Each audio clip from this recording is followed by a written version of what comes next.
Different cultures have unique ways of counting. For instance, in some parts of the world, people typically begin counting with their thumb and end with their pinky. In contrast, others start with their index finger and end with their thumb. Some people begin with their pinky, and sometimes they can even start by extending their fingers in an open palm before drawing them in to form a closed fist. Alright, now let's take a little test counting from 1 to 5. You're gonna show me the numbers with your fingers, and I'll tell you what culture your gestures belong to. Let's go! Show me 1.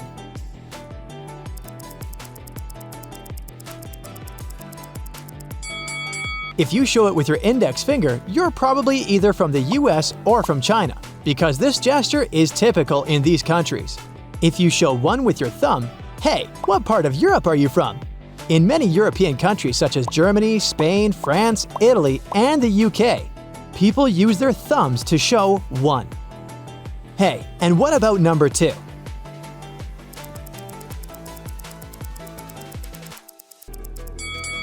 If your number looks like V and you use your index and middle finger for that, you probably belong to the American or Chinese culture. If you use your index finger and a thumb, you're likely European. Number 3 is shown differently in various cultures too.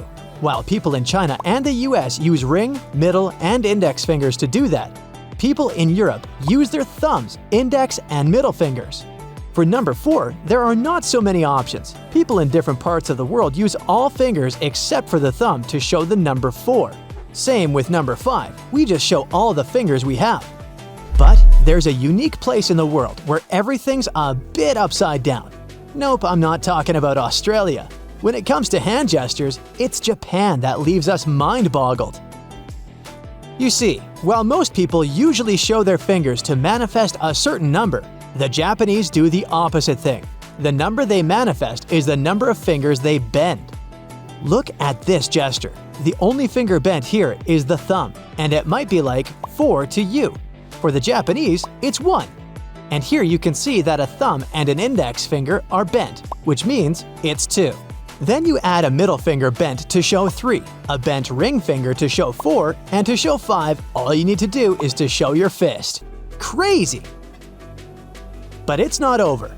In India, people use the lines between finger segments to count, with each digit representing 4 numbers and the whole hand representing 20. In some Bantu-speaking regions of Eastern Africa, such as Tanzania, people use both hands symmetrically to count as much as possible. For example, they use the index, middle, and ring fingers of both hands to represent 6. Additionally, the northern Pame people of Mexico count on their knuckles, while the now extinct Yuki language in California use the spaces between the fingers for counting. Knowing how to count in different cultures is cool, but remember that at any time you visit a new country, you must be super cautious about your gestures. Something that may seem sweet and innocent in your culture may be terribly insulting in another culture. Like, is there anything bad about thumbs up? Turns out, it might mean a pretty nasty thing in Iran. Yeah, if you show thumbs up as a sign of appreciation there, you risk being misunderstood. However, most people will surely understand that you're just a tourist trying to be nice, so they won't hold a grudge against you. Pointing something with your index finger isn't really a sign of good manners, but in Malaysia, it's especially rude. So if you want to show something with your finger there, use your thumb, preferably the right thumb to play it safe. Be super careful when you want to ask someone to come up to you in Asia, especially in the Philippines. An innocent gesture like "come here" can be misinterpreted in Asia and even lead to an arrest if used to beckon someone in the Philippines. So you'd better use these gestures there for dogs only. Even looking at your watch may be easily misinterpreted depending on the country which you do that in. While it's okay to do that in Europe or the US, however, some people might still get offended. It's a big no in the Middle East. A conversation there must have its natural course, and you can't just abruptly end it in the middle if you're running out of time. Another innocent gesture that has the dark side is the OK sign.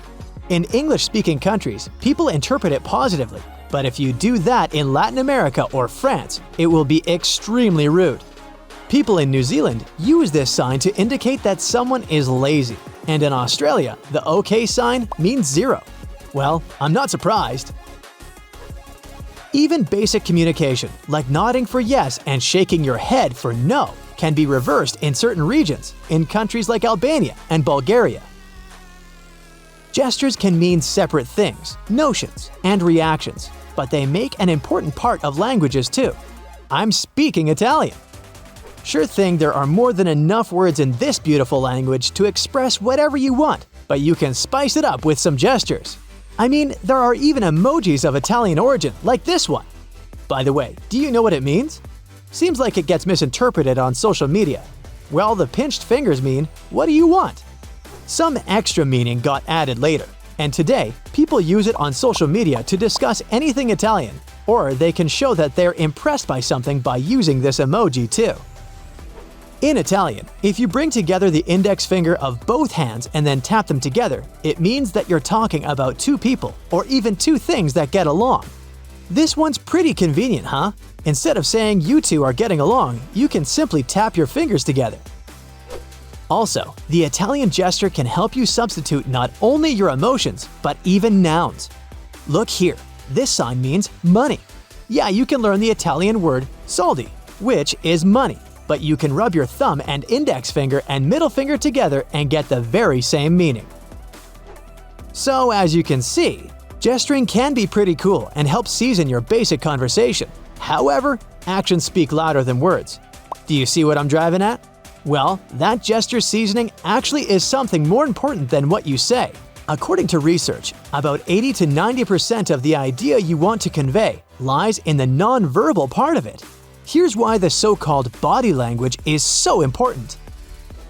Despite many cultural differences, facial expressions such as anger, happiness, sadness, disgust, surprise, and fear are universal throughout the world. However, non-verbal behaviors like eye contact can vary greatly between cultures. In the United States, eye contact is seen as respectful, but in some Middle Eastern and Asian cultures, it's avoided to prevent inappropriate romantic interest or social discomfort. So, to understand people better, we need both to listen to them and to read their body language. There's even such a thing as EQ. Do not mix it up with IQ. EQ is emotional intelligence, and it's linked to the ability to read other people's body language and express yourself better. Some scientists claim that gestures can help increase the value of our message by 60%. So in case you're having a hard time trying to manifest something, you gotta try to introduce more gestures to your speaking routine. There was an experiment evaluating TED Talkers.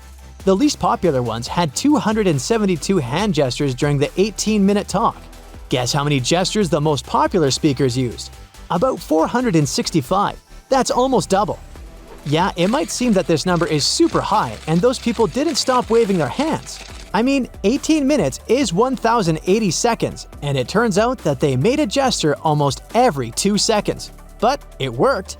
That's it for today. So hey, if you pacified your curiosity, then give the video a like and share it with your friends. Or if you want more, just click on these videos and stay on the bright side.